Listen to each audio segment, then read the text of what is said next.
The film opens on an idyllic note. It's Ben and Lora's anniversary, and to celebrate, they embark on a multi-day sailing trip into the open ocean. But the romance abruptly halts when Lora spots a mysterious island looming on the horizon. Mesmerized, she begs Ben to stop. Though hesitant to deviate from their course, Ben gives in to keep her happy. They drop anchor, lower a small rubber dinghy into the water, and row toward the unknown shore. Upon landing, they discover a makeshift hut, suggesting they aren't the first to set foot here. However, an extensive search yields nothing but thick, suffocating mud. Sensing danger, Ben urges Lora to head back to the yacht, but curiosity drives her deeper into the island. Hidden in the brush, they stumble upon rusting, abandoned machinery, relics of a long-forgotten scientific expedition. With the island seemingly deserted, they decide to rest, snapping photos and sharing a few fleeting moments of peace. Then, the sky turns the color of a bruise. A monstrous storm is brewing. Realizing their vulnerability, Ben yells that they need to get back to the yacht immediately. They scramble into the rubber dinghy and battle the rising swells, but it's too late. A massive wave flips the boat, plunging them both into the freezing, chaotic ocean. Knowing hypothermia will kill them in minutes, they make a desperate swim back to the hostile shores of the island. With no shelter from the howling winds, they manage to spark a fragile fire, shivering through a night of pure terror. Morning brings no relief, only a devastating realization: the yacht is gone. Lora immediately blames Ben for a faulty anchor, but the truth is far worse: the sheer violence of the storm swept their lifeline out to sea.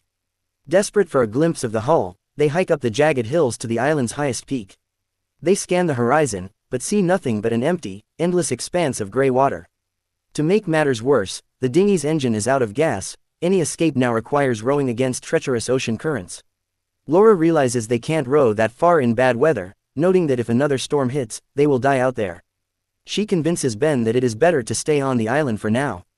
With hunger and thirst clawing at them, survival becomes a brutal daily game. They split up to scavenge and strike gold, a freshwater spring.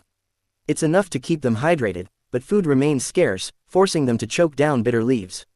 Cut off from the world with no radio or phone, they trample a massive SOS into the dirt, knowing their lives now hinge on pure luck. Using rusted scrap metal from the old machines, they build a crude shelter and use an old tin can to ration their water. Days bleed into weeks. Just as despair threatens to consume them, they uncover 3 unmarked graves. The chilling realization hits: people used to live here, and this island claimed them. When Lora faints from starvation, Ben carries her frail body back to the hut. Waking up the next morning, a shift occurs within her. She tells Ben they can't just live on hope anymore, they have to be brave to survive. Sharpening sticks into makeshift spears, they row the dinghy to a secluded cove teeming with penguins. Lora breaks down in tears. She has never killed a living thing. But survival doesn't care about sentiment.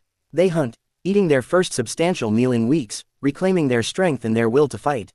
Months pass in a grueling routine of waiting on the beach, watching the horizon, and returning to their shack in defeat. Then, another devastating blow hits. The penguin colony migrates away, leaving the island completely barren. Heartbroken and desperate, Lora begs Ben to risk the open ocean in the dinghy. Ben refuses, arguing that she is being emotional and that launching into the open sea without a map, fuel, or a guaranteed water source is suicide. Their argument is cut short when a distant light cuts through the darkness. A ship is passing by. They scream into the void, but the vessel is too far away to hear them. Refusing to let their only chance slip away, Ben pours their last remaining drops of fuel into the dinghy, fires up the engine, and tears into the dark water. Lora screams for him to stop, warning that he will run out of gas before he reaches it, but her cries fall on deaf ears. She watches his silhouette vanish into the blackness. Soon after, just as Lora feared, the engine splutters and dies. Ben is stranded in the dark, and as the days crawl by, he never returns. Left entirely alone, Lora refuses to let the island break her. She resolves to stay strong, until one morning, a weak knock echoes at the cabin door. She flings it open to find Ben, bloodied, battered, and barely conscious. After pulling him inside, he painfully explains that the waves smashed his stalled boat into the jagged coastal rocks. With a shattered leg and a mangled body, he spent 4 grueling days crawling and dragging himself back to her. With Ben bleeding out and agonizingly close to death, Lora has to act. Using makeshift tools, she excruciatingly stitches his deep wounds, causing him to black out from the pain. With Ben incapacitated, the full burden of survival falls squarely on Lora's shoulders.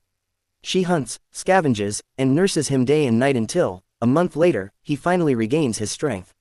But their victory is short-lived. winter is arriving, and the island is beginning to freeze. Knowing they won't survive the winter, Lora packs what little they have, but Ben insists he is still too weak to travel.